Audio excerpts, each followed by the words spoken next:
मच्छर का लार्वा का पहचान क्या है? एक कीड़ा होता है जो नालियों में आप देखी होंगी पानी इकट्ठा होगा तो वो टेढ़ा टेढ़ा हाथ करते करते ऊपर जाता है, फिर नीचे आएगा, फिर ऊपर जाएगा। ऐसे कीड़े को आप लोगों ने देखा है पानी में? तो हम लोग देखे हैं सब लोग, लेकिन उसको मानते हैं क्या है?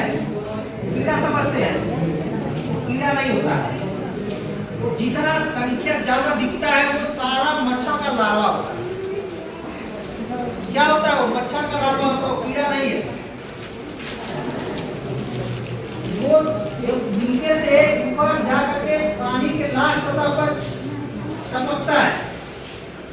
अगर लार्वा दिखेगा तो उसको तत्काल में समाप्त कर, मतलब उसको गिरवा ही देना है और उनको उस परिवार को बताना है कि पानी नहीं होने देना है। जैसे मान लीजिए कि आपको बता रहे उदाहरण में गोरखपुर में ट्रांसपोर्ट नगर में टायर का बहुत बड़ा कई दुकानें हैं, पुराने टायर।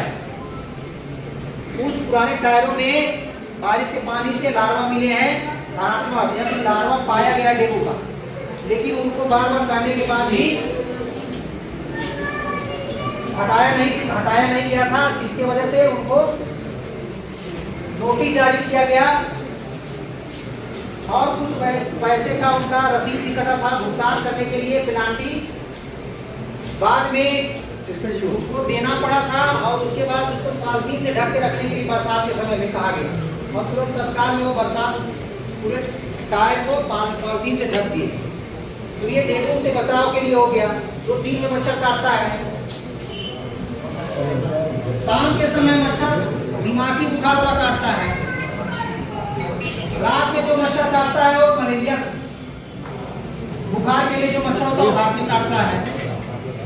भोर में वो मच्छर काटता है जो फाइलेरिया बीमारी उत्पन्न करता है, भोर में मच्छर काटता है। लेकिन अगर वो मच्छर काट लिया तो बीमारी तुरंत नहीं उत्पन्न होता। फाइलेरिया बीमारी 10 से 12 साल बाद वो अपना रूप, आज अगर मच्छर काट लिया फाइलेरिया वाला तो तुरंत नहीं प्रभाव दिखता है, वो 10 से 12 साल में प्रभाव दिखता है। हर साल फाइलेरिया अभियान भी चलता है जो 15 साल से ऊपर के सभी लोगों को, 19 साल से ऊपर के सभी लोगों को 3 गोली दिया जाता है फाइलेरिया का खाने के लिए। हर साल लोग लगातार 3 साल 4 साल खाना अनिवार्य होता है। अगर आप खा लेंगे तो फाइलेरिया का बीमारी नहीं होगी, काटने से होता है।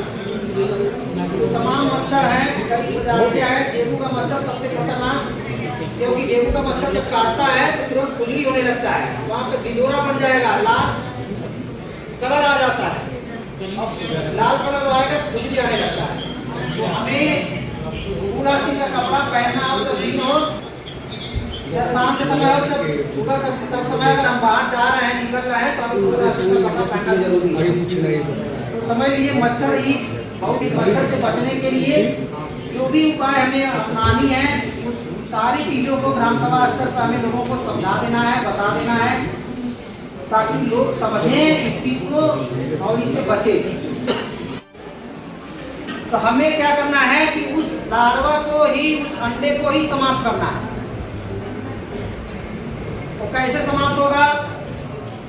जैसे मान लीजिए घर के आसपास कुछ ऐसे पानी इकट्ठा हुआ है, कुछ पानी हम गिरा देंगे, जैसे गमले में, डब्बे में, बाल्टी में, मग में, या कुछ पॉलिथीन या कुछ ऐसे टब है जहाँ पे स्टोर हुआ है उसको हम गिरा सकते हैं। लेकिन कुछ पानी ऐसा होगा जहाँ पे गिराने की व्यवस्था नहीं होगी। तो ऐसे पानी जहाँ पे गिराने की व्यवस्था नहीं है, साफ करने की व्यवस्था नहीं है, उस पानी में हम थोड़ा सा जला हुआ मोबिल डाल दें। जब जला हुआ मोबिल डालते हैं तो एक लेयर बना देता है, पानी के चारों तरफ क्या करता है, लेयर बना देता है। अब जब लार्वा प्यूपा बन के एडल्ट के रूप धारण करने में, वो जब लार्वा बन जाता है तो वो निकल नहीं पाता है। अब मच्छर का एक लाइफ साइकिल होता है 10 से 12 दिन, 12 से 15 दिन होता है। आज मच्छर पैदा बन गया एडल्ट तो 15 दिन के बाद वो खत्म हो जाता है। जब हम फागिंग कराते हैं तो लोग कहते हैं फागिंग हो गया लेकिन मच्छर नहीं मरा। ये समस्या सुनने को मिलता हो, फागिंग गांव में हो गया लेकिन मच्छर मरा नहीं। तो फागिंग कराने से मच्छर मरता नहीं है, हम उसके लार्वा को कमजोर करते हैं। जो पहले से दिया हुआ मच्छर अंडा दिया है उस अंडे को क्या करता है, वो कमजोर कर देता है, एडल्ट बनने में रोकता है। और वो मच्छर फिर दोबारा अंडे देने के लिए अगर अंडा दोबारा देगा तो अंडा भी कमजोर ही होगा। आज फॉगिंग हुआ तो 10-15 दिन के बाद वो प्रभाव आने लगता है, तत्काल नहीं पता चलता है। लेकिन समुदाय में लोगों को कहना यह है कि फॉगिंग हो गया, इसे कुछ मिलाया ही नहीं गया है, एक भी मच्छर नहीं मरा और नहीं फॉगिंग कराने से ज्यादा मच्छर आ गए, ऐसा भी लोग कहते हैं। तो ये बातें हमें समझाना पड़ेगा बैठक के माध्यम से। ये चीजें हमें एक बैठक के माध्यम से लोगों को बताना पड़ेगा कि फॉगिंग का मतलब यही है कि फॉगिंग हम करा दिए तो हम आने वाले जो नया पीढ़ी है मच्छर का उसको हम रोकते हैं, ना कि जो मच्छर एडल्ट हो गया उसको नहीं, उसको तो अपने 10-12 दिन में खत्म हो जाएगा, लेकिन नया पीढ़ी नहीं हो पाएगा, उसको रोकने का काम होता है फॉगिंग कराने से। एंटी लार्वा का छिड़काव नालियों में हम करते हैं, एंटी लार्वा का छिड़काव करते हैं, जो लार्वा है वो खत्म हो जाता है, वो एडल्ट नहीं बनने देता है। ये दोनों चीजें बहुत ही मच्छर के लिए कारगर है, मच्छर के बचाव के लिए। तो डेंगू का मच्छर आपको वीआईपी स्थानों पर, वीआईपी घरों में, वीआईपी जगहों पर उत्पन्न होता है, तो ये बीच में काटता है। तो इससे बचने के लिए हमें क्या करना होगा?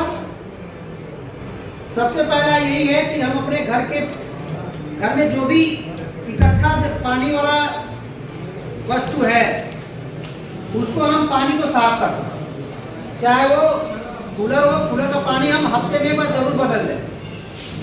फ्रिज अगर सबके घर में होता है, फ्रिज के पीछे नीचे बना हुआ एक स्टोर करके बॉक्स बना होता है जिसमें पानी स्टोर होता है, उसको कोई ध्यान नहीं देता है। वो एक कुछ फ्रिजों में एक खटका लगा होता है, उससे निकल जाता है, उसमें हम स्क्रू से पेचकस से खोलते हैं, खोल के उस पीछे जो पात्र है प्लास्टिक का उसको निकाल के पानी को हम गिरा कर पी लगा। एक चीज तो हम फ्रिज के लिए कर दिए। अगर जिनके घर में एसी लगा हुआ है, एसी का पानी गिरता है, कुछ लोग क्या करते हैं, पानी गिरता है तो वहाँ पे बड़ा सा टब या बाल्टी लगा देते हैं, उस टब या बाल्टी में पानी एसी का स्टोर होता है, उस पानी में भी मच्छर हमारा डेंगू का लार्वा देखने को मिल जाएगा। तो उसको, उस पानी को भी हमें समाप्त करना है, उसको भी हमें गिरवा देना है। दूसरा चीज, अनुपयोगी वस्तु, जैसे मान लीजिए गांव में छप्पर होता है, छप्पर के ऊपर लोग पॉलिथीन डाले होते हैं, तो कुछ छप्पर में गड्ढा बना होता है, पॉलिथीन भी धंसा होता है, लेकिन उसमें पानी इकट्ठा होगा, उसको हमें ध्यान देना है कि उसको हमें थोड़ा सा हल्का सा उस पॉलिथीन को छेद कर देंगे तो पानी निकल के गिर जाएगा। नारियल का छिलका,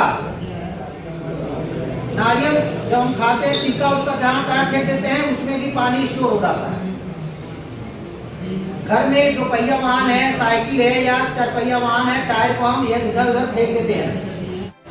पूरे ग्राम सभा स्तर पर जो भी विभाग काम कर रहा है, हर ग्राम सभा स्तर पर ये अभियान चलेगा।